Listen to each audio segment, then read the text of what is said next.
Excel PU college ಗುರುವಾಯಿನಕೆರೆ, ಕರ್ನಾಟಕದ number 1 PU college. Admissions open now.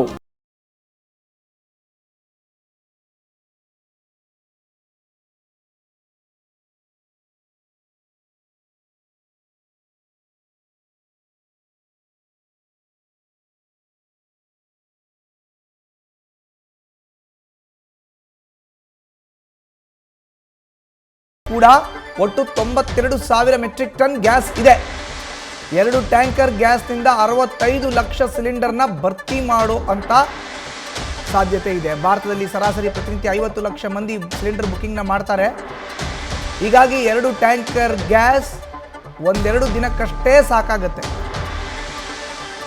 ಇನ್ನು ಹಾರ್ಮುಜ್ ಜಲಸಂಧಿಯಲ್ಲಿ 25ಕ್ಕೂ ಹೆಚ್ಚು ಟ್ಯಾಂಕರ್ಗಳು ಇದೆ. ಭಾರತದ ಟ್ಯಾಂಕರ್ಗಳ ಸಾಗಾಟಕ್ಕೆ ಒಪ್ಪಿಗೆ ನೀಡಿದೆ ಇರಾನ್ ಸರ್ಕಾರ. ಮಾಹಿತಿಯನ್ನು ನೀಡುತ್ತಾರೆ ನಮ್ಮ ಪ್ರತಿನಿಧಿ ಚಂದ್ರಮೋಹನ್. ಇವತ್ತು ಮತ್ತು ನಾಳೆ 2 ಗ್ಯಾಸ್ ಟ್ಯಾಂಕರ್ಗಳು ಭಾರತಕ್ಕೆ ಬರ್ತಾ ಇದೆ. ಇದನ್ನು ನಾವು ಎಷ್ಟರ ಮಟ್ಟಿಗೆ ಸದುಪಯೋಗ ಪಡಿಸ್ಕೊಳ್ಬಹುದು, ಎಲ್ಲಿ ತನಕ?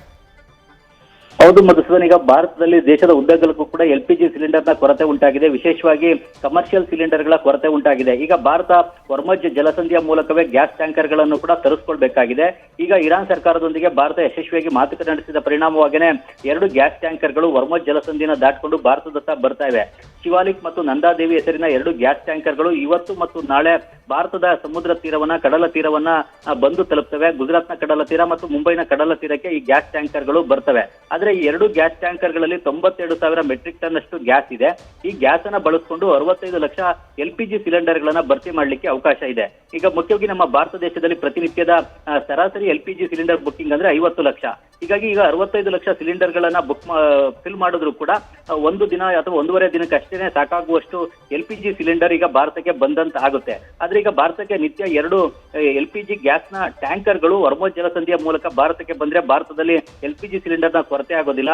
ಆದ್ರೆ ಈಗ ಹೊರ್ಮುಜ್ ಜಲಸಂಧಿನಲ್ಲಿ ಬಿಕ್ಕಟ್ಟು ಮತ್ತು ಬಂದ್ ಆಗಿದ್ರಿಂದಾಗಿನೇ ತೈಲ ಟ್ಯಾಂಕರ್ಗಳು ಮತ್ತು ಗ್ಯಾಸ್ ಟ್ಯಾಂಕರ್ಗಳು ಬರುವಂತದ್ದು ತೊಂದರೆ ಆಗಿತ್ತು. ಆದ್ರೆ ಈಗ ಇರಾನ್ ಕೂಡ ಒಪ್ಕೊಂಡಿರೋದ್ರಿಂದ ಇನ್ನು ಮುಂದೆ ಸರಾಗವಾಗಿ ಹೊರ್ಮುಜ್ ಜಲಸಂಧಿಯನ್ನ ದಾಟಿಕೊಂಡೇ ಗಲ್ಫ್ ರಾಷ್ಟ್ರಗಳಿಂದ ಗ್ಯಾಸ್ ಟ್ಯಾಂಕರ್ಗಳು, ತೈಲ ಟ್ಯಾಂಕರ್ಗಳು ಭಾರತಕ್ಕೆ ಬರುವಂತಹ ನಿರೀಕ್ಷೆ ಇದೆ. ಜೊತೆಗೆ ಭಾರತದಲ್ಲೂ ಕೂಡ 3 ತೈಲ ಕಂಪನಿಗಳು ಕೂಡ 30% ಹೆಚ್ಚಿನ ಪ್ರಮಾಣದಲ್ಲಿ ಗ್ಯಾಸ್ ಅನ್ನು ಕೂಡ ಉತ್ಪಾದನೆ ಮಾಡ್ತವೆ. ಇದರಿಂದಾಗಿ ಈ ಒಂದು ಗ್ಯಾಸ್ ಅನ್ನು ಕೂಡ ದೇಶದ ಜನರಿಗೆ ಗೃಹ ಬಳಕೆಗೆ ಮತ್ತು ವಾಣಿಜ್ಯ ಬಳಕೆಗೂ ಕೂಡ ಪೂರೈಕೆಯನ್ನ ಈಗ ಮಾಡಲಾಗ್ತಾ ಇದೆ. ಇದರಿಂದಾಗಿ ಈಗ ಮುಂದಿನ ಕೆಲವು ದಿನಗಳಲ್ಲೇ ಭಾರತದಲ್ಲಿ LPG ಗ್ಯಾಸ್ನ ಪೂರೈಕೆ ಕೂಡ ಸರಾಗವಾಗುವಂತ ಎಲ್ಲಾ ಸಾಧ್ಯತೆಗಳು ಕೂಡ ಇವೆ.